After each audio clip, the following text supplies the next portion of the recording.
இன்றைக்கு சட்டத்துறை அமைச்சர் திரு ரகுபதி சொல்கிறார், இன்றைக்கு எடப்பாடி பழனிசாமி அருகதை இல்லைங்கிறார்.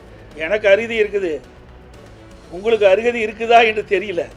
ஏன்னா இது மாநில அரசு அனுப்பப்பட்ட பட்டியல் தான், இது மத்திய அரசு அனுப்பப்பட்ட பட்டியல் அல்ல.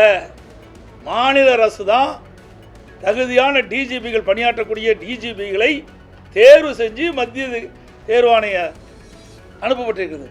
மத்திய பணியாளர் தேர்வாணையத்துக்கு அனுப்பப்பட்டு அங்கே அந்த குழு, நான் சொன்ன இவர்களெல்லாம் இடம்பெற்ற குழு தான் இங்கே அமைச்சிருக்கு.